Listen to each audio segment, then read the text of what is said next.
Hola, welcome back to the Becoming Hour. I'm Lay, and if this is your first time here, hi, glad you found me.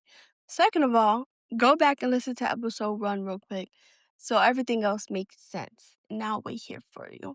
It's like, no, I'm just kidding. Sort of.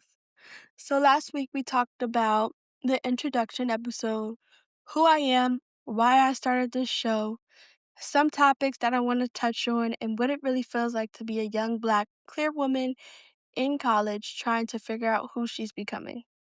We got into being in black spaces that weren't built for us, navigating queerness, finding real friendships, and the very humbling reality of not having it together.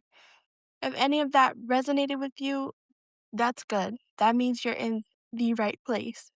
This week, though, we're talking about something that affects literally every single one of us in college, but at the same time, nobody wants to admit it out loud. Money, or specifically the complete and total absence of money. So, with that being said, welcome to episode 2, Broke, Stressed, and Still Enrolled. Okay, so for real, I want you to think about the last time you checked your bank account and felt actually good about what you saw in there. Like, really unbothered. Not that thing where you look, see the number, close the app, think, dang, I really don't got nothing in there. Let me look one more time, see if my eyes were deceiving me. Then you open it again 2 minutes later, hoping it changed, seeing if that deposit hit. Yeah, me neither. I like almost never look at my bank account and feel good. But college is wild because they sell it to you like it's this transformative, beautiful, life-changing experience.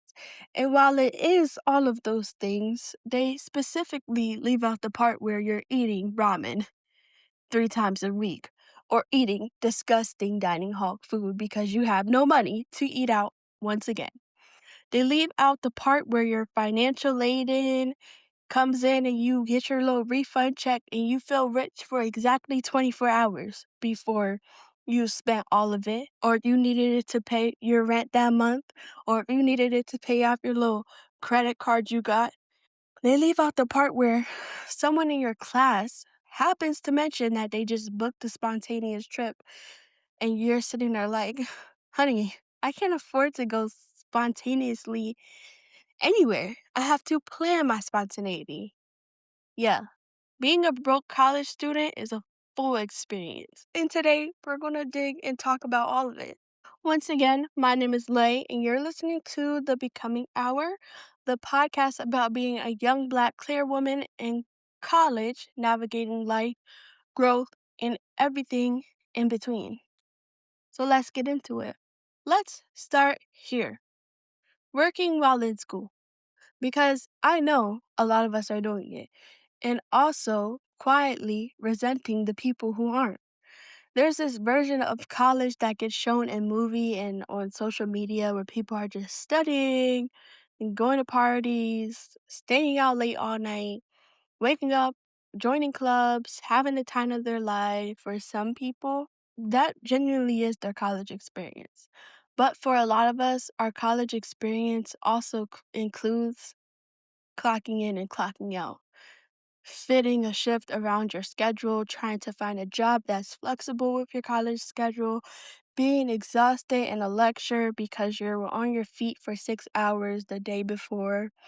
And the thing that nobody talks about is the guilt that comes with it. The guilt of missing out on studying because you had work. The guilt of turning down plans because you literally just can't afford to go. The guilt of watching your grades suffer just a little bit and knowing it's because you were stretched too thin and took that job knowing you really didn't have time for it. And feeling like you can't say that out loud because somebody will use that against you and tell you you need to just manage your time better. Time management. As if the problem is that you're not organized enough and that you're not being asked to do 3 people's worth of living on one person's energy. If you are working while you're in school, I see you, sister. That is not a small thing.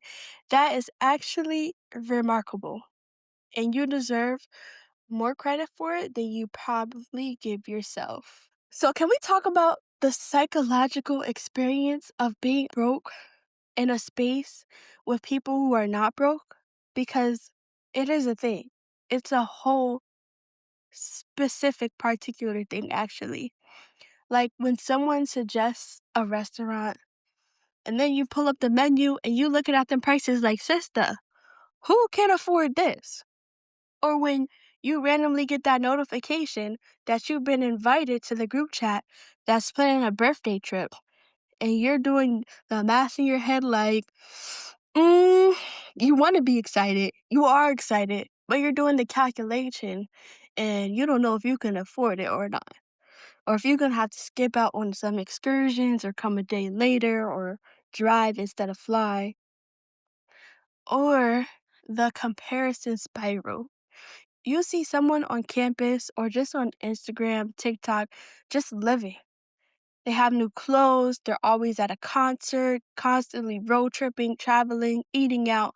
And for a minute, just a minute, you feel like this thing. It's not like jealousy, it's more of like a confusion. Like you're genuinely asking, how? How is that your life? How is that your life? And this is my life, and we're allegedly, in quotes, in the same situation. And I've had to learn, and I'm still learning, that comparing your financial situation to someone else's is one of the quickest ways to feel terrible about your life because you don't know their full picture. You just know what they show on social media. You don't know if they're going through debt just to have those aesthetics on their Instagram. You don't know what's happening behind the highlighted reel. What you do know is your life, and your life has value that has nothing to do with what you can or cannot afford.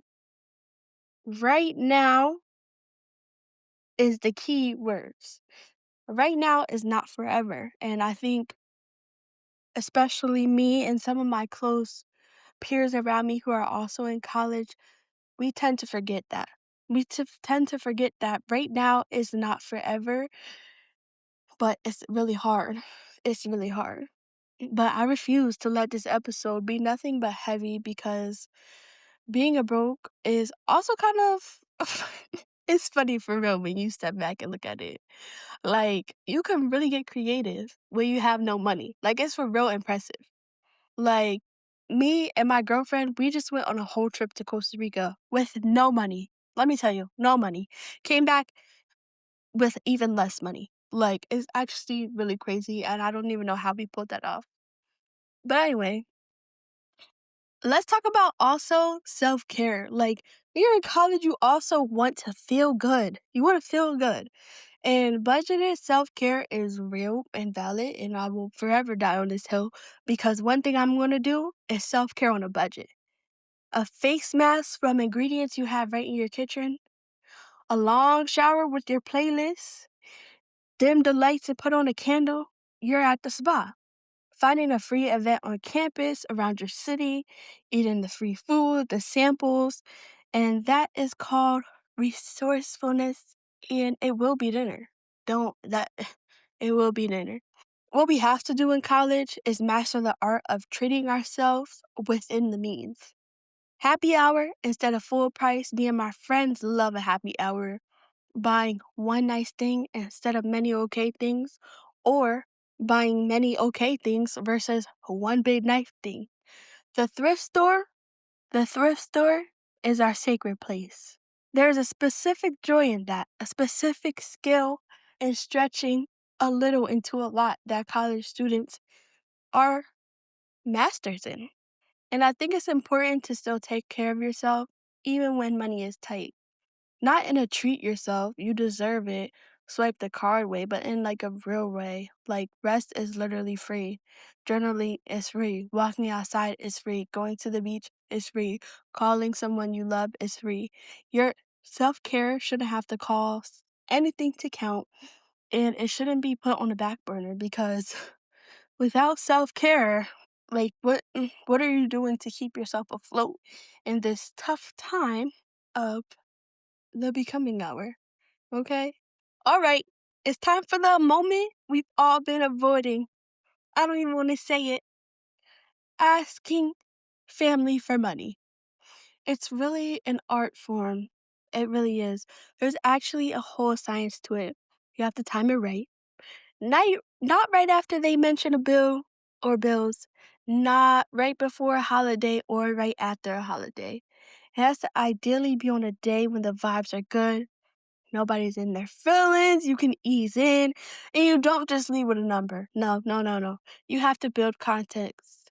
You have to build some type of suspense. You mention how hard you have been working. You might throw in a specific struggle detail so it lands with we. Then you have to add in how much you enjoy that person, how much you love them. And then you throw in a number. And then you wait. But make sure that number is always higher than what you really need. And sometimes they say yes, and it's fine, and you feel so relieved, but you also feel slightly guilty because you feel like you should be an adult. But what did I say last episode? We're not adults yet, we're baby adults. And then sometimes they say yes, but we all know that one time you ask your mom for money and it comes with a whole speech attached. And that costs you more emotionally than what the money is worth. And sometimes they'll say, I just don't have it right now. And you have to absorb that quietly and figure out another way. The complicated part, the part that I think is specific to a lot of us, is when your family is also not in a great financial position. When you're asking someone, but it feels more like taking. When you know they'll give it even if they don't have it, and when the guilt of needing something mixes with the guilt of being a burden, that is a specific type of heaviness that I don't think is talked about enough. You are not a burden for needing things. You're also a college student in a system that is expensive and exhausting. You're doing your best with what you have. Asking for help or needing help is not a character flaw. And I just want to make sure I express that. Anyway, real quick, we're going to run over this real quick because I barely even want to talk about this subject. Can we just talk about the hidden cost of college that nobody puts in the brochure? Because I feel like, and I feel like everybody else can feel like this, I was robbed from that information, okay? There's more that goes into just paying tuition, room, and board, okay? Textbooks. Who decided that a paperback book that I will use for one semester should cost $240? Who priced that? Who looked at that number and said, yes, this is reasonable for broke college students? I need their names right now. I don't understand why we have to pay for parking. Why do we have to pay to print? Why do we need this fee, that fee, this fee, that fee, this fee, that fee? Like, and why are you giving me tickets every day? Why are you giving me tickets every day? Like, it's just, then on top of that, there's a social cost. The unspoken expectation that you'll go out, participate, show up for things, join clubs, and none of that is technically free either. Depending on what school you go to, you may or may not have to pay a club fee. Transportation, outfits, your share of the Uber, the $5 cover that somehow ended up being 20 when you got there. The health stuff, the mental health, physical health, which can be its whole own financial conversation. Your campus might have free counseling, but guess what? There's a long wait list. There might be a campus gym, but everything has a catch. Nobody handed me a realistic budget breakdown when I got my acceptance letter. They should, though. That should be mandatory. Right next to the housing information. Here's what college actually costs when you live it every day. This is how much money you should plan to have save up before you start your freshman year. This is the time frame that you should be giving yourself to get a job and start saving. Okay? We really need that.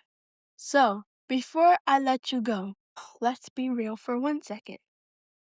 Being broke college student is not failing. It is not a sign that you don't work hard enough or want it bad enough. For a lot of us, college was never designed with our financial reality in mind, and we're navigating a system that assumes a level of cushion that we don't always have. That is the system's problem and not yours. You are still here, you are still enrolled, you are still showing up in the middle of the stress and the math and the ramen and the balance and the checks and the clubs and everything else. You're still going. And that is not nothing. That's actually everything and why we're here. One survival tip before I go. And this is something that has genuinely helped me in life. Write down your three biggest money stressors right now, not to fix them immediately, just to get them out of your head and on paper. Because money stress lives in your system when it has no place to go.